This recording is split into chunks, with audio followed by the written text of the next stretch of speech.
नमस्कार, आप सभी दर्शकों का बहुत बहुत स्वागत। आप देख रहे हैं जस्ट टीवी। मैं हूं नेहा शुक्ला, स्ट्रेट टॉक के साथ आप सभी के सामने हाजिर हूं। आइए शुरू करें आज की अपनी सीधी बात, स्ट्रेट टॉक।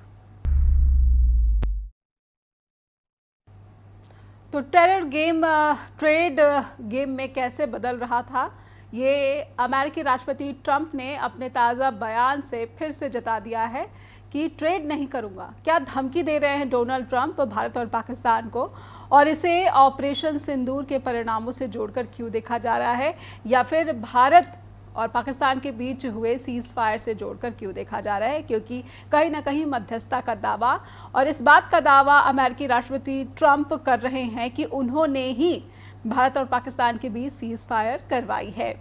थैंक यू कहते हुए शहबाज शरीफ नहीं थक रहे हैं, लेकिन भारत के प्रधानमंत्री नरेंद्र मोदी ने जिस तरीके से राष्ट्र के नाम संबोधन और उसके बाद अगले दिन जिस तरीके से आदमपुर एयरबेस से एक मैसेज दिया है, कहा जा रहा है कि कहीं ना कहीं ट्रंप को इसमें मैसेज दिया गया है। तो कुछ सवाल हैं, हम चाहते हैं कि स्ट्रेट टॉक के मंच पर पहले इन सवालों को आप दर्शकों के सामने हम रखें, उसके बाद आज के जो हमारे एक्सपर्ट्स हैं, जो पैनलिस्ट हैं, उनकी मदद से हम इन सवालों के उत्तर ढूंढने की कोशिश करेंगे, क्योंकि सवाल बहुत है और ये सवाल हर मंच पर उठाए जा रहे हैं। और भारत के समर्थक या फिर पाकिस्तान के समर्थक या दुनिया में पीस के समर्थक इन सवालों के बारे में सच जानना चाहते। कोशिश करेंगे कि हम इस प्लेटफॉर्म से, इस मंच से आप तक सच पहुंचाने की कोशिश करें, बिल्कुल निष्पक्ष और एक इंडिपेंडेंट जर्नलिस्ट की तरह और हमारे एक्सपर्ट्स की मदद से। तो आप अपने टीवी स्क्रीन पर एक नज़र डालिए और ध्यान रखिए कि ये जो भारत और पाकिस्तान के बीच सीज फायर हुआ है, इसे शांति के नज़रिए से कहा जाए कि ये गुड स्टेप है, क्योंकि इंडियन आर्मी के फॉर्मर चीफ जो रहे हैं नरवाने, उन्होंने भी कहा कि वॉर इज़ नॉट रोमांटिक। तो जाहिर सी बात है, लेकिन अब इसके साथ ही बदल चुका है पूरा का पूरा सिनेरियो, हालात बदल चुके हैं। सवाल है कि दुनिया भारत पाकिस्तान को अब कैसे देख रही है। सवाल है कि भारत सीज फायर को कैसे देख रहा है, भारत के लोग सीज फायर को कैसे देख रहे हैं। सवाल है कि भारत की विदेश नीति कितनी मजबूत दिखी है। सवाल है कि पाकिस्तान की कूटनीति के चर्चे क्यों हो रहे हैं। सवाल है कि अमेरिकी राष्ट्रपति ट्रंप ने कश्मीर का मुद्दा क्यों उठा लिया है, जबकि ये स्पष्ट है भारत की तरफ से कि कश्मीर बायलैटरल इशू है और बायलैटरल इशू ही रहेगा। और सवाल है कि आतंकवाद के खिलाफ जंग में भारत अकेला क्यों पड़ता दिखा है। तो सवाल है कि ऑपरेशन सिंदूर, जिसके तहत भारत ने पाकिस्तान के आतंकी अड्डों को निशाना बनाया, जवाब में पाकिस्तान ने भारत पर हमला कर दिया, कई मौतें हुई, और अब जिस तरीके से अमेरिका की तरफ से, चीन की तरफ से और दुनिया के कई अन्य जो मुल्क हैं उनकी भी तरफ से जो स्टैंड लिया जा रहा है, इसे भारत कैसे देखे, पाकिस्तान कैसे देखे। आइए स्वागत कर लेते हैं। स्ट्रेट टॉक के मंच पर हमारे साथ जुड़ चुके हैं colonel Nitin, defence issues expert. हमारे साथ जुड़े हैं Syed Qasim sir, senior journalist हैं, और पॉलिटिकल एनालिस्ट सिद्धार्थ शर्मा जी भी जुड़ चुके हैं। बहुत बहुत स्वागत आप सभी का मैं करना चाहूँगी। शुरुआत सिद्धार्थ जी, क्यों ना आपसे कहूँ, जियो पॉलिटिक्स से शुरू में करना चाहती हूँ। अब ये जो हालात हैं सीज फायर के बाद से, सीज फायर अच्छा स्टेप है, मैंने पहले कार्यक्रम की शुरुआत में कह दिया था, शांति किसे पसंद नहीं है, लेकिन क्या ये शांति जो है अंदर ही अंदर कुछ बहुत ही बदल चुकी है, बहुत ही शायद कुछ ऐसा हो रहा है जो आने वाले भविष्य में इसके परिणाम देखने को मिल सकते हैं। सिद्धार्थ जी। हाँ, जियो पॉलिटिक्स तो बाद में आता है, पहले पॉलिटिक्स होता है, उसी से जियो पॉलिटिक्स पर असर पड़ता है। तो पहले तो जो हुआ है भारत के अंदर जो राजनीति या लोगों की मानसिकता में जो चीज चल रही है उसको मैं बता देता हूँ, उसके बाद उसके जियो पॉलिटिकल एंगल पर आते हैं। तो बिल्कुल सीधी सी चीज हर कोई जानता है कि किसी भी आदान प्रदान में हम जब कुछ देते हैं तो वापस हमको कुछ मिलता है। होटल में हम जब 10 रुपए की चाय भी पीते हैं तो चाय भी मिलती है, उसका बिल भी मिल जाता है। तो भारत के प्रधानमंत्री जी ने कल ये नहीं बताया कि भारत ने जब पाकिस्तानी संघर्ष विराम को माना तो भारत को क्या पहलगाम के 4 आतंकवादी वापस मिले उसके बदले? क्या आगे से आतंक नहीं मचाने का पाकिस्तान ने कोई लिखित दस्तावेज दिया? जैसे ऑपरेशन सिंदूर में भारतीय सेना ने जीत हासिल की, वैसी ही जीत तो 1971 में भी भारत की सेना ने हासिल की थी। तब पाकिस्तान के 93,000 सैनिकों का समर्पण भी किया और शिमला समझौते पर हमने दस्तखत भी किया था, पाकिस्तान ने दस्तखत भी किया था। तो 2025 में भारत को क्या हासिल हुआ जब आतंकवादियों ने हमारी महिलाओं की गुहार के बावजूद उनके सुहाग को गोलियों से भून दिया। तो उन्हीं बेवाओं के गौरव में बने ऑपरेशन सिंदूर में जब पाकिस्तान ने सीज फायर की गुहार लगाई, तो भारत कैसे उस सीज फायर को मान गया?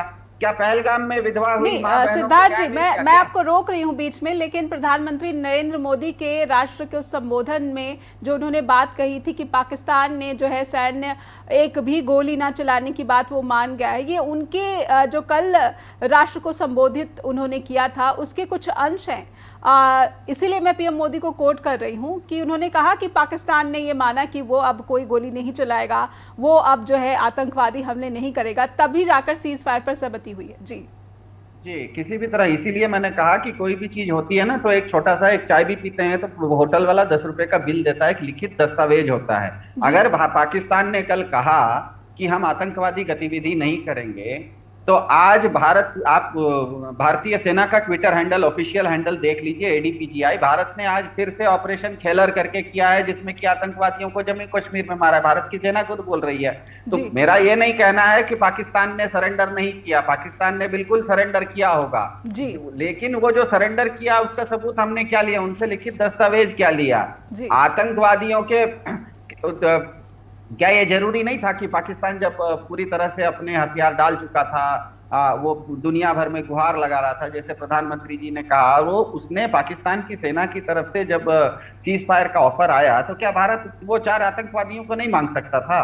क्या भारत नहीं कह सकता था कि मौलाना मसूद अजहर को दे दो? क्या भारत नहीं कह सकता था कि हाफिज सईद को दे दो? इन लोगों को तो भारत नहीं तो कंधार हाईजैक के समय दिया था पाकिस्तान को, तो इन लोगों को हम वापस क्यों नहीं ले सके? तो कई सवाल, ये सब सवाल ना जियो पॉलिटिक्स में, जब आपने जब जियो पॉलिटिक्स का सवाल किया, तो मैं इसीलिए इसकी बातें कर रहा हूं कि इसके चलते हो ये गया है कि भारत में भी, भारत की जनता में भी, जिस तरह से सेना ने पिछले 4-5 दिनों में अपने ऑपरेशन को जिस तरह से उसने दिखाया, उसने ऑपरेशन में ये दिखा दिया कि वो धीरे धीरे नहीं, एकदम तेजी से अपर हैंड गेन कर रही है। और भारतीय सेना के अपर हैंड को गेन करने का प्रमाण ये हो गया कि पाकिस्तान की तरफ से सीज फायर का ऑफर आ गया। तो जब आप अपर हैंड में थे, ये तो ऐसा ही हो गया ना कि टीम ने मैच जिता दिया और कैप्टन ने कहा कि नहीं नहीं, ट्रॉफी हम दूसरी टीम को दे देंगे। तो इस तरह का जो सवाल जब लोगों के मन में उठ जाता है, तो इसका असर जियोपॉलिटिकली भी पड़ता है। इसीलिए हम ये देख रहे हैं कि भले इस पूरे के पूरे ऑपरेशन में सैनिक रूप से पाकिस्तान को बहुत जबरदस्त मार पड़ी है भारत के द्वारा, लेकिन जियोपॉलिटिक्स में उसको उतनी मार नहीं पड़ी है। काफी जगहों पर वो अपने आप को लाभ की स्थिति में उसने अपने आप को ले आया। जब सबसे पहले उसने लाभ की स्थिति में तब ले आया जब ट्रंप साहब ने पाकिस्तान के ये सीज फायर को ट्रंप साहब ने घोषित कर दिया। तो अपने आप होता यह है कि दुनिया जो कल तक भारत को विश्व गुरु मान रही थी, अब तो अचानक से ट्रंप साहब को मानने लगेगी। मेरे ख्याल से इस सेगमेंट में इतना बस है। अगले मेरे ख्याल से और कासिम साहब भी बात करेंगे, उनकी बात के बाद मैं आगे की बात करूं। बिल्कुल सही सर, आपसे मेरा यही सवाल है कि क्या भारत ऑपरेशन सिंदूर के जरिए आतंकियों को तो ठिकाने लगा चुका है, लेकिन उसे इससे भी ज़्यादा बड़ी कार्रवाई करनी थी, लेकिन बहुत आनन फानन में सीज फायर किया गया। क्या आप भी इसी बात से सहमत हैं? मैं करण साहब से पूरी तरह से एग्री करूंगा, शर्मा जी से। देखिए, ऐसा है नेहा जी कि एक अभी आपने कहा कि प्रधानमंत्री मोदी ने कहा है कि पाकिस्तान ने हमसे वादा किया है, कमिटमेंट किया है, हमसे कहा है कि हम किसी तरह का कोई आतंकवादी हमला नहीं करेंगे। ये इतनी बचकाना बात है कि किसी एक मजदूर के भी समझ में नहीं आएगी। हाउ एक नेशन का जो प्राइम मिनिस्टर है या वहां का गवर्नमेंट है, वो ये कह सकती है कि हम अब नहीं करेंगे। इट मीन्स हम कर रहे थे, उन्होंने एडमिट कर लिया पाकिस्तान ने कि हम हमले कर रहे थे, अब हम नहीं करेंगे। आतंकी हम भेज रहे थे, अब नहीं भेजेंगे। दिस इज मतलब ये समझ में आने वाली बात नहीं। इसको कोई मतलब एक आम आदमी भी नहीं समझेगा। ये बात सच है कि भारत ने सैनिक कार्रवाई में पाकिस्तान की बहुत बुरी हालत कर दी थी। पाकिस्तान ऐसे मोड में चला गया था कि उसके कुछ समझ में नहीं आ रहा था। पाकिस्तान ने गुहार लगाई होगी, फरियाद की होगी, रोया होगा, और उसके बाद भारत का कहना है कि हमारी दोनों की बात हुई। पाकिस्तान ने हमसे बात की, हमने उनसे बात की, इसमें कोई तीसरा पक्ष नहीं है। लेकिन एक बात नहीं, बार नहीं, दो बार राष्ट्रपति ट्रंप का बीच में आके आपसे पहले ट्वीट करना, एक्स पे जाके पोस्ट लिख देना, ये बताता है कि इतना आसान नहीं था, ये इतना आराम से की गई कार्रवाई नहीं है। और जैसा कि अभी करण साहब ने कहा कि वो हमारी एक ताकत बन रही थी, मीडिया में सही, हमारे लोगों में सही, हमारे जनता में सही, कहीं भी हम विश्व गुरु थे, हम आंखों में आंख मिला के बात करते थे। प्रधानमंत्री मोदी कहते थे अब वो पुराना भारत नहीं है, ये लव लेटर नहीं लिखे जाते हैं, हम आंख में आंख डाल के बात करेंगे। और उसके बाद आज हमारी स्थिति ये है कि अब हम आंख में आंख मिला के बात करने की बात छोड़िए, आंख चुराने की पोजीशन में है। हम अपने आप को संभालने की कोशिश कर रहे हैं। मुझे लगता है कि इस फैसले के बाद हमारा इंटरनेशनल जो आपका अंतरराष्ट्रीय समुदाय है उसमें हमारी किरकिरी हुई है नेहा जी। और एक चीज और कि इस मामले में जो सीजफायर हुआ, अगर इसे टाला जाता या सेना को जिस तरह से फ्री हैंड दिया गया था, थोड़ा सा और दे दिया जाता तो आज ये स्थिति ना होती। बिल्कुल, लेकिन जब बात युद्ध की आ जाती है और इस तरह से आक्रामकता पाकिस्तान दिखा रहा था और हमारे कई सिविलियंस मारे गए हैं, तो युद्ध के समय जो फैसले लिए जाते हैं उसको अलग अलग कसौटी पर जो है उसकी समीक्षा की जाती है। कर्नल नितिन हमारे साथ जुड़े हुए हैं, उनका अगर मैं देखूं कि एक रक्षा विशेषज्ञ के नाते इस सीज फायर पर क्या उनका आकलन है, उनकी क्या समीक्षा है। लेकिन एक छोटा सा ब्रेक लूँगी मैं इससे पहले कि मैं कर्नल नितिन से इसको समझूँ कि जिन भी हालात में ये सीज फायर हुआ है और जिस भी कमिटमेंट के साथ भारत तैयार हुआ कि सीज फायर को हम राजी हो गए हैं, और क्योंकि युद्ध का समय नहीं है, लेकिन क्या जो हमने तय किया था वो हमने हासिल कर लिया है। हालांकि अगर हासिल नहीं किया है तो जो बात प्रधानमंत्री नरेंद्र मोदी कह रहे हैं कि ये कार्रवाई स्थगित हुई है, इसे खत्म नहीं किया गया है, इसके क्या मायने हैं। और क्योंकि एक स्टेटमेंट पाकिस्तान के विदेश मंत्री उप प्रधानमंत्री शख्स की तरफ से भी किया गया है कि पानी यानी कि सिंधु जल संधि को लेकर अगले कुछ दिनों में बात नहीं बनती है। दोनों पक्षों के बीच जो बातचीत लगातार चल रही है, अगर बातचीत नहीं सफल होती है तो ये भी जो है वॉर की तरह किया गया एक एक्शन ही समझा जाएगा। एक ब्रेक के बाद लौटते हैं। फिर से स्वागत है आप सभी दर्शकों का। आप देख रहे हैं स्ट्रेट टॉक और दर्शकों को लेकर चलते हैं कर्नल नितिन के पास। कर्नल नितिन, आप इस पूरे माहौल को, स्थिति को कैसे देख रहे हैं? जब बात सीज फायर की आती है और जिस तरीके से सीज फायर किया गया, ऑपरेशन सिंदूर अपने अंजाम तक, क्या ये कह सकते हैं कि पहला चरण सक्सेसफुल रहा? जी, ऐसा है कि जैसे सिद्धार्थ जी ने पहले बताया कि उनका एक पॉइंट था कि जैसे अभी 1971 में हम लोग जीते, 65 में जीते, इतना हमने आदान प्रदान करा, तो हमने कुछ किया, और हमने कुछ उनसे वापस भी लिया। मतलब it is a two way traffic. हमने अगर रोका, लेकिन ये मैं बताना चाहूंगा, ये पहली बात तो ये फुल फ्लैश्ड वॉर नहीं थी। दूसरी बात, यहाँ किसी ने किसी को सरेंडर नहीं किया, जैसे 1971 में सरेंडर हुआ। अभी इस तरह तो युद्ध विराम हुआ है, सिर्फ सीज फायर हुआ, यानी कि आप फायर ना करें, हम फायर ना करें। अब दूसरी बात, हम लोगों ने, जैसे कि कासिम जी ने बताया था कि पाकिस्तान की हालत खराब कर दी थी, हमने उनके हवाई अड्डे हमने काफी बर्बाद करे। खास तौर पे जिस समय में हमने नूर खान के ऊपर और सरगोदा के पास में किराना हिल्स के ऊपर जिस समय हमने हमला किया, तो शायद अभी जैसे चीफ ऑफ अपना जो एयर के जो जनरल साहब थे, उन्होंने बताया था, कमोडोर साहब ने, कि हमने किराना हिल्स पे क्या हुआ हम उसकी बात नहीं करें। लेकिन जो सूत्र बताते हैं, जो कि इंटरनेशनल मीडिया बताती है, कि कुछ ना कुछ तो किराना हिल्स में हुआ है। वो उनकी मिसाइल स्टोरेज साइट्स हैं, उनके न्यूक्लियर साइट्स हैं, जो इतने सारे जो एयरक्राफ्ट आ रहे हैं, यूएसए से आ रहे हैं, टर्की से आ रहे हैं, जो आकर के रेडिएशन लेवल्स मेजर कर रहे हैं, बोरैक्स लेके आ रहे हैं। कुछ ना कुछ तो हुआ है। लेकिन एक बहुत अच्छी पीआर एक्सरसाइज पाकिस्तान से, मानने की बात है, उनकी पीआर एक्सरसाइज हमसे अच्छी थी। उन्होंने, जो ट्रंप ने और चाइना ने जो भी डील ब्रोकर करी आपस में, क्योंकि दोनों के इकोनॉमिक इंटरेस्ट भी थे, ईयू के भी इकोनॉमिक इंटरेस्ट थे इसके अंदर में, कहीं ना कहीं तो कोई डील ब्रोकर हुई है।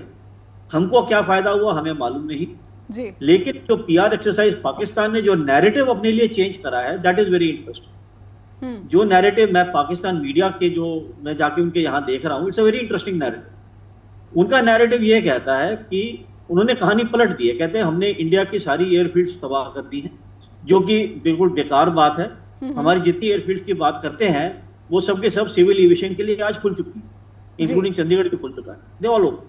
उनका नैरेटिव है हमने इंडिया की, चंडीगढ़ से फ्लाइट्स अभी कैंसिल हो गई हैं, क्योंकि यहाँ पर कल भी एक फ्लाइट जो थी उसको वापस दिल्ली जाना पड़ा। दिल्ली से अमृतसर की जो फ्लाइट थी उसे वापस मोड़ना पड़ा, क्योंकि कुछ ड्रोन्स देखे गए थे। जी, ड्रोन्स देखे गए, लेकिन एयरफील्ड तो डैमेज नहीं थी ना।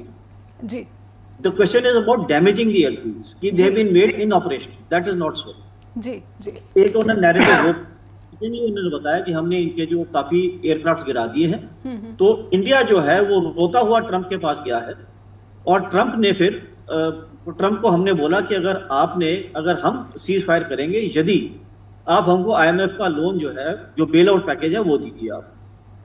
जबकि कहानी उल्टी है, उन्होंने नैरेटिव अपनी तरफ कन्वर्ट कर दिया। ये पाकिस्तानी मीडिया बोल रहा है, मैं नहीं बोल रहा, क्योंकि मैं उनका मीडिया भी सुनता जी। तो उनकी जो PR एक्सरसाइज हमसे बहुत बेहतर रही है, इसमें कोई शक नहीं। जहां तक की बात है हमने इसमें क्या खोया और क्या पाया, जो हमने पाया था, हमने पहले ही बोला था कि हमारा इंटरेस्ट इज ओनली वन, कि हम जो उनके जो आतंकवादी ठिकाने थे, जिसमें से कि रावलाकोट और मुरीद में जो था उनका लश्कर के और जैश के जो अड्डे थे, हम उनको तबाह करेंगे जी। उसके बाद में हमने बोला कहानी उनके पास में, हमको मिलिट्री टारगेट हिट नहीं करेंगे, हम कोई सिविलियन टारगेट हिट नहीं करेंगे, हम इसको एस्केलेट नहीं करेंगे, जैसे जैसे वो एस्केलेट करेंगे हम उसका जवाब दे देंगे जी। तो मेरे हिसाब से हमने जो अपने लिए जो पॉलिटिकल एम सेट आउट किया था, डिफेंस सर्विसेज ने वो एम अचीव किया जी जी। बिल्कुल सिद्धार्थ जी, जब कर्नल नितिन भी कह रहे हैं कि कहीं ना कहीं उन्होंने जो है नैरेटिव जो है अपनी तरफ फेवर में कर लिया, पाकिस्तान की इस मामले में जो दावा है उसकी पुष्टि की जा रही है। सिद्धार्थ जी, क्या इंडियन डिप्लोमेसी या फिर इंडियन फॉरेन पॉलिसी जो है सिर्फ एक इस मामले पर जो है अलग थलग पड़ गई, और जो बैकड्रॉप है, क्योंकि हम देख रहे हैं कि भारत की जो विदेश नीति है उसने अब तक जो भी जिम्मेदारी निभाई है या फिर जिस तरीके की भूमिका जियोपॉलिटिक्स में निभाई है, क्या उस भूमिका को जरा भी मद्देनजर नहीं रखा डोनाल्ड ट्रंप ने? जी, एक चीज बिल्कुल स्पष्ट है, जैसे कर्नल साहब ने कहा कि भारतीय सेना ने उसके इस ऑपरेशन में उसके जो जो टारगेट्स थे या उसकी जो जो उद्देश्य थे, सिर्फ टारगेट मतलब भौतिक टारगेट्स की बात नहीं कर रहा हूँ, उस पूरे युद्ध को कहाँ तक ले जाना है और किस दिशा में ले जाना है, इसमें भारतीय सेना तो पूरी तरह से सफल रही जी। लेकिन यहाँ पर विषय सिर्फ सेना का नहीं है, जियोपॉलिटिक्स है। जियोपॉलिटिक्स में भी सबसे पहले इंडियन पॉलिटिक्स है। दिक्कत यह हो गई कि जैसे उदाहरण के लिए कर्नल साहब ने अभी बताया कि भारत ने, पूरे सोशल मीडिया को पता है कि भारत ने किराना हिल्स पे हमला किया है, लेकिन कल जब वायुसेना को पूछा गया तो उन्होंने कहा अच्छा किराना हिल पर कुछ है क्या, हमें नहीं पता, हमने वहां पर हमला नहीं किया। तो ये हो सकता है भारत की सेना की रणनीति रही हो, लेकिन बहुत अच्छी रणनीति है सेना के दृष्टि से। लेकिन आप कर्नल नितिन ने भी सूत्रों का हवाला दिया था, कर्नल नितिन ने भी ये कहा कि ये औपचारिक रूप से नहीं किया, कहा गया जी। अब आते हैं कि इसमें PR किस तरह से पाकिस्तान करता है। दूसरे तरफ पाकिस्तान के जो समर्थक सोशल मीडिया हैंडल्स हैं, कर्नल साहब इस चीज को बता देंगे कि वो बार बार ये कह रहे हैं, फोटो भी दिखा रहे हैं कि पाकिस्तान ने भारत के आदमपुर एयरबेस पे हिट किया था। आज उसको गलत साबित करने के लिए भारत के प्रधान जी को खुद आदमपुर एयरबेस जाना पड़ गया। ये अच्छा है कि भारत ने ये बता दिया कि आदमपुर बेस ठीक ठाक है, लेकिन इसका मतलब ये भी है कि उनके नैरेटिव में हम फंस रहे हैं। दोनों तो बात सच हो जाती है। ये सच है कि हमने बता दिया कि आदमपुर एयरबेस ठीक है, लेकिन नैरेटिव तो खेल तो उन्होंने शुरू किया था, हमें ये बताना पड़ा। तो खेल यहाँ पे जियोपॉलिटिक्स में ये होता है कि भारत की सेना ने तो पूरी तरह से पाकिस्तान को क्या कहते हैं, अपने घुटनों पर ला दिया था, कोई इसमें शक नहीं है। जिस तरह की चीजों में भारतीय सेना ने दिखा दिया कि इस्लामाबाद से लेकर कराची तक जितने भी, चाहे वो आतंकवादी ठिकाने हो चाहे सैन्य ठिकाने हो, भारत के पास इतनी क्षमता थी कि उसने अलग अलग समय पर जैसे जैसे जरूरत पड़ी वैसे वैसे उन ठिकानों को ध्वस्त करते गया। दिक्कत ये हुई कि जब ये चीज का क्रेडिट लेने के लिए ट्रंप साहब अचानक कूद गए, तो इसका मतलब ही ये है कि, और ट्रंप साहब ने जो भी बोला उसके बाद अगर भारत और पाकिस्तान दोनों उस चीज को मानते हुए चले गए, तो इसका मतलब तो पूरा का पूरा खेल ट्रंप साहब के पास है। ऐसा आपने पूरी दुनिया को, भारत के नागरिकों को, पाकिस्तान के नागरिकों को, पूरी दुनिया को संदेश ये गया कि भारत और पाकिस्तान का ये जो मामला था, ये मामला कुछ भी रहा हो, आगे कोई भी बढ़ा हो, डैमेज किसी को हुआ हो, लेकिन ये पूरा का पूरा कंट्रोल ट्रंप के पास है। तो इसका मतलब ये है कि भारतीय सेना ने जो आपके लिए कैपिटलाइज किया था, भारतीय राजनीति ने उसको कैपिटुलेट कर लिया। आपके सेना के कैपिटलाइजेशन को पॉलिटिक्स ने कैपिटुलेट कर लिया, ये बात होती है, ये जियोपॉलिटिक्स जी। तो सिद्धार्थ जी, ये सवाल मैं सैयद सर से समझना चाहूंगी। प्रधानमंत्री नरेंद्र मोदी ने अपने बयानों के ज़रिए शायद इसी जो मुश्किलें हैं या फिर चुनौतियां जो पैदा हुई हैं सीज़ फायर के साथ ही शायद उसको एड्रेस करने की कोशिश की है। उन्होंने सीधे सीधे ट्रंप का नाम तो नहीं लिया, लेकिन ही सेड कि टेरर और टॉक एक साथ नहीं हो सकती। और उन्होंने ये भी कहा है कि ट्रेड का भी नाम उन्होंने लिया है कि टेरर के साथ जो है ट्रेड नहीं हो सकता। और उन्होंने ये भी कहा है कि वाटर के साथ जो है ब्लड जो है फ्लो नहीं कर सकता, ब्लड के साथ वाटर फ्लो नहीं हो सकता। तो उनके इस बयान को आप कैसे देख रहे हैं? क्या वो मान सम्मान जो जिसको ठेस पहुंचाने की बात हो रही है, जो स्ट्रैटेजी में विफल रहने की बात हो रही है, पाकिस्तान को कहा जा रहा है कि वो कूटनीति में हमसे आगे निकल गया, भारत से आगे निकल गया, क्या उसको एड्रेस किया प्रधानमंत्री नरेंद्र मोदी ने? जी देखिए, नेहा जी, सिद्धार्थ जी और नितिन जी ने बड़ी खूबसूरती से समझाया। मैं चूंकि डिफेंस का आदमी नहीं हूँ, लेकिन अब चूंकि हम लोग पढ़ते लिखते रहते हैं, आप लोगों को सुनते रहते हैं, तो कुछ ना कुछ तो उसमें आ ही जाता है। प्रधानमंत्री मोदी ने अगर पहली बार कहा होता कि टेरर और वो क्या कहते हैं टॉक एक साथ नहीं चलेगी, उसके बाद तूफान और बाढ़ और पानी एक साथ नहीं चलेगा, और कश्मीर के साथ पीओके का नाम लिया। जी, कश्मीर के साथ पीओके का, तो ये कुछ पहली बार किया गया बात होगी, तो ये इसे आज बहुत सीरियसली लेते कि प्रधानमंत्री ने इशारे में क्या कहते हैं ट्रंप को चेतावनी दी, अमेरिका को आंख दिखाई, पाकिस्तान को चेतावनी दी, और ये प्रधानमंत्री ने इशारों में सब कहा। ये हम 2009 से सुन रहे हैं, इसी तरह की बाणी सुन रहे हैं। पर थोड़ा सा तब ये था कि सरकार कांग्रेस की थी, उनका तरीका दूसरा होता था कि ये नहीं होगा कि भाई ये हो और इस तरह से हो। और आज हम एक उसको 14 के बाद से सुन रहे हैं, पीओके भी सुन रहे हैं, तो सिर्फ सुन ही रहे हैं। आज हमारे पास जब मौका था, हमारी सेना ने जब आपने फ्री हैंड दिया, हमारी सेना ने उसको बड़ी खूबसूरती से अंजाम दिया। देखिए नेहा जी, अगर ट्रंप के ट्वीट को मेंशन करते हुए उन्हीं के, भाई अब तो बड़ा अच्छा है ना, एक्स पे जाइए और जहां पे जिसने ट्वीट किया है आप अपने किसी सेक्रेटरी से करवा देते। ये आज की कहानी नहीं है, ट्रंप के ओथ से शुरू होता है। हम ट्रंप पे भरोसा कैसे कर सकते हैं जी? ओथ के बाद से हम ट्रंप पे भरोसा तो नहीं कर सकते हैं। जिस तरह से हमारे साथ रवैया रहा, हमारे प्रधानमंत्री के साथ रवैया रहा, भारत के साथ रवैया रहा, तो वो दुनिया से तो अलग था। वो दुनिया से तो अलग था ना, कि हमको आपने बिल्कुल उस तरह से नहीं रखा जैसे जिस तरह के हम देश थे जी। आज इस बात को इस तरह से नहीं कहा जाएगा कि मैं ये मानता हूं कि चूंकि प्रधानमंत्री मोदी का जो प्रभाव है, उनका जो असर है, तो वो इतना ज्यादा है उनका, जिसको कहिए ना कि उनका ऑरा ऐसा है कि कोई भी पॉलिसी या कोई भी बयान देने से पहले एक बार प्रधानमंत्री से बात करनी पड़ती है। वो विदेश सचिव हो, क्या कहते हैं, या विदेश मंत्री हो, या आपके डिफेंस मिनिस्टर हो, सबको एक बार वो रहता है कि प्रधानमंत्री जी से बात कर ली जाए। इसीलिए हमारी फॉरेन पॉलिसी से लेके तमाम इन सब मुद्दों पे सेंट्रलाइज है प्रधानमंत्री मोदी के पास। और ये एक वजह है कि पाकिस्तान इस वाली ये जो जबानी जीत जिसको कहा जा रहा है, पाकिस्तान अपने स्टेटमेंट में कितने देशों का नाम लेता है, तुर्की तुम्हारा शुक्रिया, चीन तुम्हारा शुक्रिया, अमेरिका तुम्हारा शुक्रिया, तो 1 दर्जन मुल्कों का नाम ले लेता है, सब यूएई तुम्हारा शुक्रिया, तुम सबका शुक्रिया। हम किसका शुक्रिया अदा करते हैं? हम अपनी बात करें, क्योंकि हमारे पीछे कोई खड़ा नहीं होता।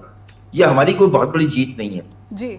मतलब हम इस मुद्दे पे इतने दिनों में हम पूरी दुनिया को, क्या इसको ऐसे भी नहीं देखा जा सकता है कि भारत जो है पूरी तरह से स्वतंत्र और संप्रभु देश है, इसको किसी भी देश के साथ की जरूरत नहीं है, वो अकेला ही आतंकवादियों के ठिकाने को जो है नेस्तनाबूद कर सकता है, और इस्लामाबाद तक इसकी सेना की पहुंच आतंकवादियों की नहीं है। बात सिर्फ नेहा जी आतंकवादियों की नहीं है। हम मजबूत मुल्क हैं, हम किसी से दबने वाले मुल्क नहीं। लेकिन जो जैसे अभी क्या कहते हैं जियो पॉलिटिक्स की बात हो रही थी, जियो पॉलिटिक्स में हम चाहे जितने बड़े ताकत, अमेरिका से बड़े ताकत तो हम है नहीं। रशिया एक अपना एक पावर है, वर्ल्ड आप कह सकते हैं कि वर्ल्ड में पावर है, तो रशिया भी सपोर्ट करता है। चाइना, क्या ईरान, तुम हमारे साथ आओ, तुम हमारी तरफ खड़े हो, तुम एक मैसेजिंग होती है। चलिए आप अपने पीछे किसी ताकत को मत खड़ा कीजिए, तो चिंटू पिंटू तो खड़े किए जा सकते हैं कि भाई मालदीव ही हमारे लिए बोल दे, श्रीलंका ही हमारे लिए बोल दे। आई मीन टू से कि भाई हमारी सराउंडिंग या देश, दुनिया में इतने मुल्क हैं, कोई तो हमारे लिए वो हमारे साथ खड़ा हो, ये कह के खड़ा हो भारत के आतंकवाद के लड़ने वाली पे हम आपके साथ, और वो भी राइट कॉज के लिए। बिल्कुल सही और इसराइल को मानना चाहिए। बिल्कुल, एक छोटा सा ब्रेक लूंगी मैं कि एक राइट कॉज के लिए, आतंकवाद के खिलाफ जंग में जब भारत अलग थलग कर दिया जा रहा है या फिर भारत की कूटनीति पर सवाल उठ रहे हैं, तो फिर अंदर समीक्षा करने की ज़रूरत है कि भारत के नेतृत्व में कहाँ खामी रह गई कि भारत के मान सम्मान को इस वक्त सवालों के घेरे में रखा जा रहा है और कहा जा रहा है कि ट्रंप कौन होते हैं भारत की तरफ से सीज फायर के फैसले की सूचना देने वाले, इसे सार्वजनिक करने वाले, या फिर कश्मीर के मुद्दे को अंतर्राष्ट्रीय बनाने की कोशिश करते ट्रंप क्यों दिख रहे हैं। सवाल पूछे जाएंगे और अभी भविष्य में भी ये सवाल जो है लगातार भारत की केंद्र सरकार को परेशान करेंगे। एक छोटा सा ब्रेक लेते हैं, ब्रेक के बाद लौटेंगे। फिर से स्वागत है आपका। आप देख रहे हैं स्ट्रेट टॉक और हम समझने की कोशिश कर रहे हैं कि भारत और पाकिस्तान के बीच हुआ सीज फायर, लेकिन तनाव जिस तरीके से देखा जा रहा है ये सबकी परेशानी का कारण है कि कहीं ना कहीं तनाव जो है भविष्य में कुछ भड़क भी सकता है, क्योंकि दोनों ही देशों की तरफ से इसी तरह से स्टेटमेंट सामने आ रहे हैं। और अभी एक ताज़ा मामला ये है कि जम्मू कश्मीर में फिर से 3 आतंकवादियों को मार गिराए जाने की सूचना मिली है। तो क्या सब कुछ शांत हो रहा है, या फिर भारत की तरफ से जो बयान आया है कि एक भी आतंकवादी हमला हुआ तो इसे एक्ट ऑफ वॉर की तरह भारत देखेगा और इसका पूरी ताकत से जवाब दिया जाएगा। हमारे साथ defence issues expert colonel Nitin जुड़े हुए। कर्नल नितिन, मैं मोदी के एड्रेस से ही एक बात निकालकर आपके सामने उसको ज़रूर समझने की कोशिश करूंगी। प्रधानमंत्री नरेंद्र मोदी ने एक और बात कही। उन्होंने कहा कि इस ऑपरेशन के ज़रिए भारत ने मेड इन इंडिया, आत्मनिर्भर भारत, यानी कि स्वदेश निर्मित हथियारों की प्रामाणिकता जो है वो सिद्ध की है। और जबकि अगर पूरे ऑपरेशन में सबसे ज़्यादा गुणगान कहीं हो रहा है तो वो रशिया के डिफेंस सिस्टम का हो रहा है। कर्नल नितिन, हथियारों के मामले में आप इंडियन आर्मी के बारे में क्या टिप्पणी करना चाहें? इसके पहले मैं एक पॉइंट कवर करना चाहूँगा। अभी कासिम जी ने बताया था कि आर्मी को फ्री हैंड दिया गया था। जी कासिम जी, फ्री हैंड दिया जाता है, लेकिन एक पहले पॉलिटिकल एम दिया जाता है, जैसे कि और कुछ सीमाएं दी जाती हैं कि ये लिमिट है, ये क्रॉस नहीं। यदि आपको याद हो, जिस समय हमारी कारगिल का युद्ध हुआ था उस समय जो पॉलिटिकल नैरेटिव था कि आपने political aim was to evict the terrorists secondly और द एनिमी, बाद में पता चला वो तो एनिमी था। और दूसरा था कि जो उनको लिमिट दी गई थी कि आप लाइन ऑफ कंट्रोल को क्रॉस नहीं करेंगे। यदि वो हमको ना लिमिट दी गई होती, हम शायद पीछे जाके उनकी लाइंस ऑफ कम्युनिकेशन को कट कर सकते थे, बट उस समय बताया गया था you will not cross the line of control, LC को क्रॉस नहीं करेंगे। सिमिलरली अभी मुझे नहीं मालूम कि अभी का जो पॉलिटिकल एम क्या था, पर जायज बात है पॉलिटिकल एम यही रहा होगा कि आप इन्हीं बेसिस को आप एविक्ट करेंगे जहां मिलिटेंट्स हैं, टेररिस्ट हैं। मिलिटेंट रॉन्ग वर्ड है, टेररिस्ट कहूंगा मैं उनको। एंड सेकेंडली आप किसी भी और मिलिट्री या सिविलियन इंफ्रास्ट्रक्चर या इनको आप हिट नहीं करेंगे, शायद ये हो सकता है। तो ये क्लैरिफाई करना चाह रहा था कि फ्री हैंड का मतलब ये नहीं कि जो मर्जी कर लो, it has to be within the political aim as laid by the government of India. That is point 1। दूसरी बात मैं बताना चाहूंगा ये युद्ध भूमि के बारे में जो नैरेटिव सेट होता है। पहले जैसे कि अगर कोई काइनेटिक वॉर है, आमने सामने की लड़ाई है, तो हमारा बैटलफील्ड जमीन है। एयर वॉर है तो हमारे युद्ध भूमि आसमान है। यदि अंतरिक्ष में स्पेस वॉर है तो अंतरिक्ष है। लेकिन जिस समय हमारा इंफॉर्मेशन वॉर हो रहा है उस समय हमारा जो बैटलफील्ड इज द परसेप्शन। जी अभी आप देखिए कि अगर आप पाकिस्तानी चैनल्स देखें या कोई भी चैनल देखें तो सबने एक ही बात बोले कि हम लोगों ने ये कर दिया, वो कर दिया, हमने यहाँ जीत हासिल करी, हमने इतने तैयारे गिरा दिए भारत के और ये कर दिया, हम यहाँ जीत गए, इतने हवाई अड्डे पर। लेकिन हमारे खुद के जो चैनल्स हैं, इंक्लूडिंग हमारे कई सीनियर जर्नलिस्ट के जो वीडियो चैनल्स हैं, यूट्यूब चैनल्स हैं, वो इस बात को वो प्रूफ मांग रहे हैं कि आप लोगों ने क्या किया, इसके हमें बताइए कहाँ पे हुआ। वो ऑब्जेक्ट करें, कहते हैं पाकिस्तान ये बोल रहा है, आप इसके बारे में सफाई दीजिए। So as a nation we are not able to stand together. Finally हम ये नहीं कह रहे कि लोकतंत्र हमें सच्चाई बताओ। सच्चाई की इस समय में जिस समय प्रोपेगेंडा वॉर हो रही है, प्रोपेगेंडा वॉर में अगर फॉल्स नैरेटिव भी है, हम भी अगर झूठ बोल रहे हैं, हम भी अगर अपने से कहानी बना रहे हैं, तो मान के चलिए आपकी हर एक पोस्ट एक गोली के बराबर हमारा मनोबल बढ़ाएगी, दुश्मन का मनोबल नीचे करेगी। तो कहीं ना कहीं we have lost out in the information warfare which Pakistan has gained. शायद हमारी बीच की फूट है, या हम लोग पॉलिटिकली या जो अपोजिशन पार्टी, शुक्र है इस बार उन्होंने ज़्यादा उल्टा सीधा नहीं बोला, वो कम से कम उन्होंने एकजुट होकर बात करी। पर बहुत सारे सीनियर जर्नलिस्ट जिनके यूट्यूब चैनल है, मैंने वो भी सुने इस बारे में बात करते हुए। Now coming to your question कि आत्मनिर्भरता की बात एंड S-400 की बात है जी। तो जो अभी वो बात कर रहे थे, एक जो हमारा जो नया जो सिस्टम हमने तैयार किया है, it is like the iron dome जिसकी वो बात कर रहे हैं। उसके अंदर में मिसाइल्स भी हैं, हमारे जो ICBMs भी हैं, ब्रह्मोस भी उसके अंदर शामिल है जी। हमने जो हमारा जो सैटेलाइट नेविगेशन सिस्टम नाविक जो इंडिया ने लॉन्च किया हुआ है जी। वो भी है उसके अंदर में, सर्वेलेंस ड्रोन्स भी हैं और सैटेलाइट्स भी इनकॉर्पोरेट करे गए। तो ये सब मिलकर के एक नेटवर्क बनाया जिसने एक आयरन डोम का काम किया। तो यानी कि अगर हम कहें कि भारतीय सेना का लोहा पूरी दुनिया ने देखा, पूरी दुनिया ने माना, और इसमें मुझे लगता है कि पाकिस्तान ने भी माना है कि उसकी कितनी क्षति हुई है। उसने कहा कि वायुसेना के 11 जवान मारे गए हैं। इस बात की स्वीकारोक्ति जो है वो पाकिस्तान की तरफ से की गई। सिद्धार्थ जी, अब ये कश्मीर का मसला कहाँ से आ गया? क्या नरेंद्र मोदी और डोनाल्ड ट्रंप ये तो बहुत ही अच्छे मित्र थे, और इतनी इनकी जो गाढ़ी मित्रता, और कश्मीर को अंतर्राष्ट्रीय मुद्दा बनाने की कोशिश करते हुए ट्रंप के दिमाग में क्या चल रहा है? जियो पॉलिटिक्स को अगर आप समझ रहे हैं तो ट्रंप क्या संदेश देना चाह रहे हैं? जी, पॉलिटिक्स और जियो पॉलिटिक्स दोनों का एक नियम होता है कि आपको आदर सम्मान तभी मिलता है जब आप कंसिस्टेंट रहें। आप अगर कंसिस्टेंट नहीं हैं तो पॉलिटिक्स और जियो पॉलिटिक्स दोनों में आप अगर कंसिस्टेंट नहीं है तो आपके वोटर नाराज हो जाते हैं।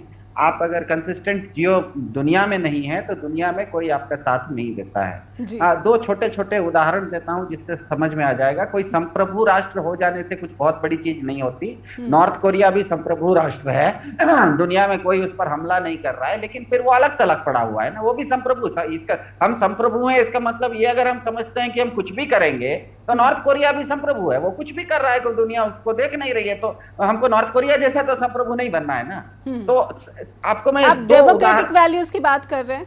हाँ, तो इसीलिए यहाँ पर मैं बता रहा हूँ कि आपका नैरेटिव, हम नैरेटिव वार हारते इसीलिए हैं, इंफॉर्मेशन वार तब हारते हैं जब हम कंसिस्टेंट नहीं होते। कंसिस्टेंट कहाँ नहीं थे मैं बताता हूँ। सेना पर यहाँ पे कर्नल नितिन ने जो बात यहाँ पर जोड़ी कि देश में ही जो है विभाजनकारी देखे जा रहे हैं, क्या ये भी एक वजह हो सकती है? देखिए, देश में आपका देश 140 करोड़ लोगों का है, आपका देश को कोई विभाजन नहीं कर सकता। नहीं, इतना सेना से सबूत मांगे जा रहे हैं, सेना से सबूत मांगे जा रहे हैं जी।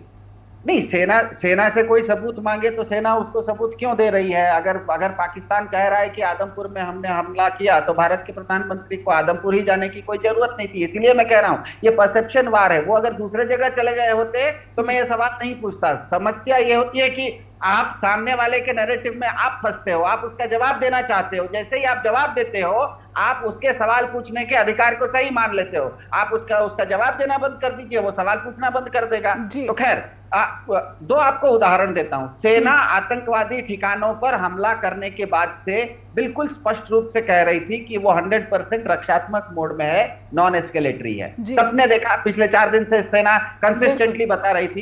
इसके लिए विक्रम मिश्री को बहुत कोटि कोटि जो है बहुत ही सैल्यूट बनता है जी। बिल्कुल, जैसे कर्नल नितिन ने कहा, सेना को एक ब्रीफ दिया गया था। सेना बार बार बता रही थी कि हम उस ब्रीफ के अंदर हैं, वो ब्रीफ से बाहर नहीं जा रहे हैं। आतंकवादी ठिकानों पर हमला करने के बाद से सेना हमेशा कह रही थी कि हम बिल्कुल रक्षात्मक मोड में हैं। लेकिन कल प्रधान जी टीवी पर आके उन्होंने कह दिया कि हमारे आक्रामक तेवर से पाकिस्तान पस्त हो गया और मदद की गुहार लगाने लगा। मतलब आपका मैसेजिंग कंसिस्टेंट नहीं था। अब इसके चलते ये हो गया कि पीओके के विषय में प्रधानमंत्री और गृह मंत्री अमित शाह पहले से बड़ी बड़ी बात करते थे, लेकिन जब सेना ने कल अखंड भारत को मुट्ठी में ले लिया था तब इन्होंने सीज फायर क्यों कर दिया? ऐसा बीजेपी के खुद समर्थक आज सड़क पे आके पूछ रहे हैं। तो मतलब इनकंसिस्टेंसी होने से क्या होता है मैं बताता हूं। मैसेजिंग में इनकंसिस्टेंसी जब होती है, जियो पॉलिटिक्स में भी मैं आपको बताता हूं इनकंसिस्टेंसी कैसे हुई। सेना ने अपनी तरफ से स्पष्ट कर दिया था कि हमने परमाणु ठिकानों पर हमला नहीं किया है, पर सबसे पहले जिस दिन ट्रंप ने दुनिया को बताया कि उन्होंने सीज फायर करवाया, तो उन्होंने कहा कि भारत पाकिस्तान के लाखों लोगों को मरने से हमने बचा लिया। अब कल जब भारत के प्रधान जी टीवी पर आए थे तो उन्होंने ये क्यों नहीं बोला कि ट्रंप साहब झूठ बोल रहे हैं? इसका मतलब आप जियोपॉलिटिक्स में भी मैसेजिंग आपका कंसिस्टेंट नहीं है। जैसे ही आपका मैसेजिंग कंसिस्टेंट नहीं होता है, आपके कोई भी दोस्त आप पर भरोसा करने लायक नहीं रहते, और इसीलिए हमने ये देखा। ठीक है, मैं 10 सेकंड में खत्म कर देता हूँ। दूसरी तरफ पाकिस्तान के साथ ऐसा है कि हमें पता है कि पाकिस्तान एक इस्लामिक कंट्री है, तो जितने भी दुनिया भर में 50 इस्लामिक देश हैं, स्वाभाविक रूप से उनके समर्थन में खड़े हो जाएंगे। तुर्की जैसा देश उनके समर्थन में खड़ा हो जाएगा, अजरबैजान जैसा छोटा देश खड़ा हो जाएगा। तो मेरे ख्याल से इसमें मैसेजिंग में कंसिस्टेंसी होना बहुत जरूरी होता है, तभी आप जियोपॉलिटिक्स में कुछ पा पाते हैं। बिल्कुल, आपकी बात बिल्कुल 16 आने सच। एक छोटा सा ब्रेक लूंगी और उसके बाद सैयद कासिम भी हमारे साथ जुड़े हुए हैं। अब जब कश्मीर का मुद्दा निकलकर सामने आ रहा है तो 370 खत्म होने के बाद से लगातार भारत सरकार जो अपने फहरिस्त में, उपलब्धियों की फहरिस्त में 370 खत्म करके और कश्मीर के विकास के दावे कर रही थी, ये एक फिर से क्या बड़ा सवाल बन चुका है, या फिर भारत की पॉलिटिक्स पर भी इसका जो नकारात्मक असर दिखना शुरू हो गया है? अंतर्राष्ट्रीय जगत पर भारत की पॉलिटिक्स जो है, इस पर तो सवाल पूछे ही जा रहे हैं, उसकी डिप्लोमेसी को, उसकी स्ट्रैटेजी पर जो है प्रश्न चिन्ह उठाए जा रहे हैं, खड़े किए जा रहे हैं, लगाए जा रहे हैं। एक ब्रेक के बाद लौटते हैं। फिर से स्वागत है, स्ट्रेट टॉक देख रहे हैं आप और सीधे चलेंगे सैयद कासिम सर के पास। सैयद सर, अब इसके आगे भारत की डिप्लोमेसी या फिर भारत की फॉरेन पॉलिसी, इससे कुछ बदलाव की उम्मीदें कर रही है भारत की भी जनता और भारत के समर्थक भी। क्या इस ओर पहल होती दिख रही है अगर प्रधानमंत्री नरेंद्र मोदी के मंगलवार के भाषण को भी देखा जाए? देखिए नया जी, प्रधानमंत्री के भाषण को देख के बदलाव या पहल होती हुई नहीं नजर आ सकती। नजर तब आएगी जब हम अपनी फॉरेन पॉलिसी में फॉरेन जो हमारे ऑफिसर्स हैं या फॉरेन हमारे जो हाई कमिश्नर्स हैं या एम्बेसडर्स हैं, हम उनकी तरफ देखेंगे और उनके एक्ट को अगर हम देखेंगे, उनको देखेंगे उनके अंदर क्या बदलाव आया है, क्या नया हो रहा है, क्या नई तरह से हो रहा है। मुझे लगता है कि मैं पहले फिर कर दूं कि मुझे क्या कहते हैं, डिफेंस पॉलिटिक्स में तो बहुत ज्यादा या डिफेंस के बारे में जानकारी, लेकिन छोटे छोटे मुल्क भी जो होते हैं ना, उनकी अपनी एक स्ट्रेटजी होती है, रणनीति होती है।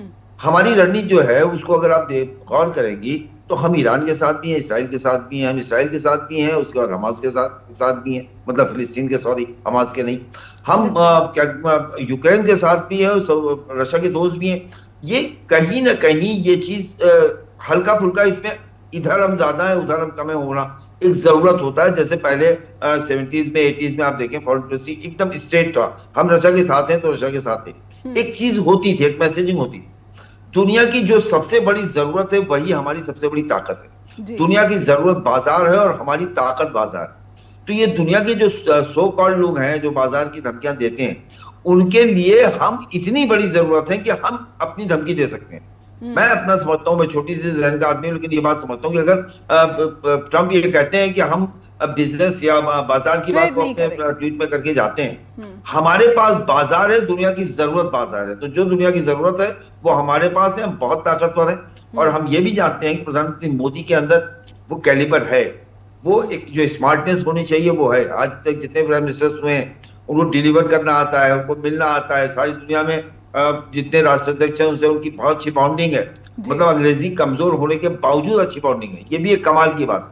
तो मैं समझता हूं कि हो सकता है, होगा आने वाले कल में, चूंकि इंसान अपनी गलतियों से ही सीखता है। अगर हम जैसे मुल्क से, मैं पाकिस्तान को मुल्क तस्लीम करने जैसा मेरा कुछ वो नहीं रहता। मैं आज से नहीं, बचपन से बीइंग क्या कहते हैं जर्नलिस्ट के अलावा भी मैं एक हिंदुस्तानी और एक हिंदुस्तानी मुसलमान होने की हैसियत से भी कह सकता हूँ नेहा जी कि पाकिस्तान को मैं वहां की ज़हनियत को अपने से भी कमतर रखता हूँ, वो चाहे वहां के प्राइम मिनिस्टर और प्राइम प्रेसिडेंट क्यों ना हो। लेकिन अगर वो हमसे किसी भी हिस्सा की वार में, जिसे सोशल मीडिया की वार कहते हैं या आप क्या कहते हैं ट्विटर की वार कहते हैं या इंस्टा की वार कहते हैं, जिसके क्या कहते हैं अभी जिक्र करते हैं तो शर्मा जी, अगर उसमें भी हम पिछड़ जाते हैं तो मुझे लगता है कि हम कहीं ना कहीं कमजोर पड़े हैं, फेल हुए हैं, और उससे हमने सीखा होगा और जरूर आने वाले कल में हम इसे बेहतर कर सकेंगे।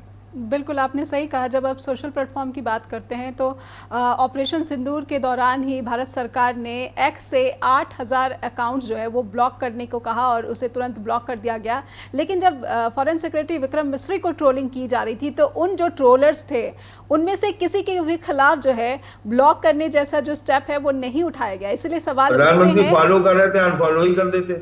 जी बिल्कुल बिल्कुल सवाल पूछे जाएंगे कि आखिर आपका जो विजन है या फिर जो स्ट्रैटेजी है या नरेशन है वो क्या है। कर्नल नितिन, आतंकवाद सबसे पहला सवाल भी था और अब आखिरी सवाल भी बना हुआ है। आतंकवाद के खिलाफ इस अब जंग को अभी सीज फायर हो गया है, लेकिन अगर आतंकवाद के खिलाफ लड़ाई में भारत अकेला ही दिख रहा है तो इसे आप कैसी स्थिति देख रहे हैं? देखिए, आतंकवाद एक यूनिवर्सल, एक इंटरनेशनल फिनोमेना है। अकेला इंडिया इससे कोई इफेक्टेड नहीं है इंटरनेशनली। नहीं, अभी करंटली तो वही इसके खिलाफ फाइट कर रहा है। हाँ, अभी हम कर रहे हैं जी। इसको मैं आतंकवाद, यह हम बोलेंगे सीज फायर हो गया तो आतंकवाद खत्म हो जाएगा, ऐसा तो हो नहीं सकता। ठीक। और जहां तक उन्होंने बोला everything will be N act of war, इसका ये मतलब नहीं है कि अगर एक आदि कोई घटना हो जाए, कहीं एक किलिंग हो गई, 2 किलिंग हो गई कहीं पे, तो it will be taken as an act of war और हम हमला कर देंगे, ऐसा नहीं होगा। एक्ट ऑफ वॉर उसको माना जाएगा मेरे हिसाब से जी कि हमें एक फुटप्रिंट मिलेगा कि हाँ इसके पीछे ये हो सकता है।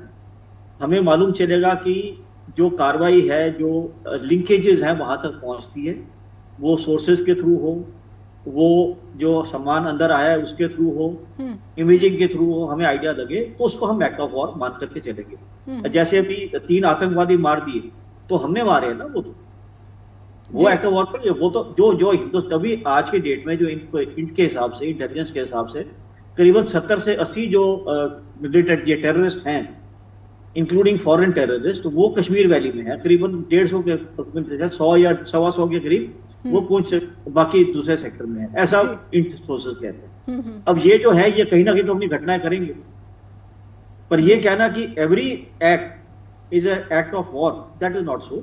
वो फुटप्रिंट मिलना पड़ेगा, जब फुटप्रिंट एस्टैब्लिश होगा तो एक्ट ऑफ वॉर किया।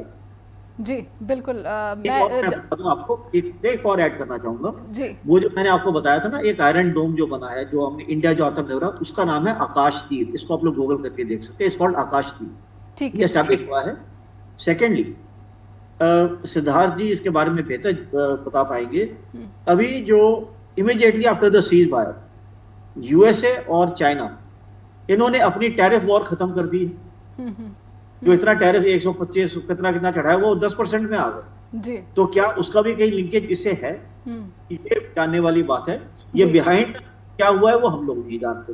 बिल्कुल। सिद्धार्थ जी, 2 परिस्थितियां जो भारत को सबसे ज्यादा भविष्य में परेशान करेंगी, एक ये कि कश्मीर के मुद्दे का अंतर्राष्ट्रीयकरण ट्रंप करते दिख रहे हैं और IMF का लोन पाकिस्तान को मिल जाना भारत के लिए कितना बड़ा, बिल्कुल संक्षेप में आपकी टिप्पणी चाहूंगी क्योंकि समय समाप्ति का इशारा कर रहा है जी।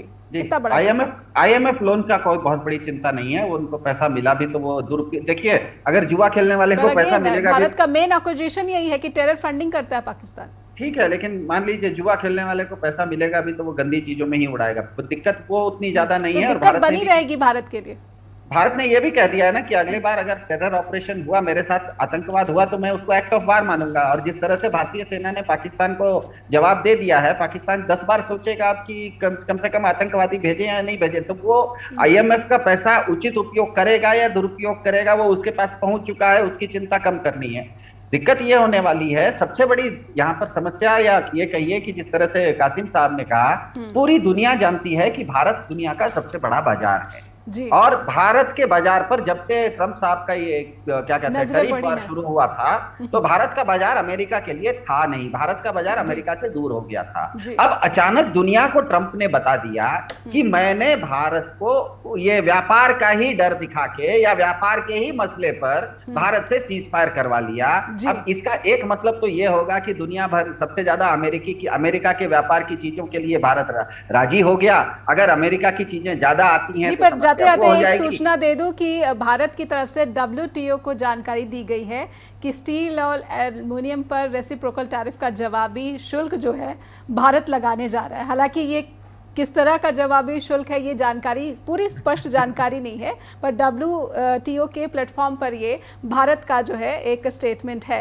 बहुत बहुत धन्यवाद करना चाहूँगी सिद्धार्थ जी, क्योंकि समय समाप्त हो गया है। सैयद सर आपका भी बहुत बहुत आभार, कर्नल नितिन सर आपका भी आभार कि आपने अपना समय दिया और स्ट्रेट टॉक के मंच पर आए। और अब दर्शकों से अनुरोध करना चाहूँगी कि इस पूरे सीज फायर को लेकर कई तरह के सवाल उठ रहे हैं, खास करके डोनाल्ड ट्रंप की भूमिका को लेकर सवाल पूछे जा रहे हैं, नरेंद्र मोदी की लीडरशिप पर सवाल पूछे जा रहे हैं, अमित शाह की लीडरशिप पर सवाल पूछे जा रहे हैं, और सबसे ज़्यादा जो एक परेशान करने वाली बात है भारत की सरकार के लिए, भारत के लिए, कि कश्मीर के अंतर्राष्ट्रीयकरण करने की कोशिश डोनाल्ड ट्रंप की तरफ से की गई है। भारत इसे कैसे देखे, क्योंकि भारत ये पूरी कोशिश कर रहा है कि अमेरिका ही ट्रेड के लिहाज से उसका सबसे नंबर 1 पार्टनर बन जाए। हालांकि चीन के साथ भी उसका ट्रेड डेफिसिट जो है वो परेशान करने वाली पोजीशन में है। फीडबैक भेजिए हमें info@justbroadcasting.com और neha@justbroadcasting.com पर भी आप अपना ईमेल हम तक पहुंचा सकते हैं। जुड़े रहिए जस्ट टीवी के साथ। नमस्कार।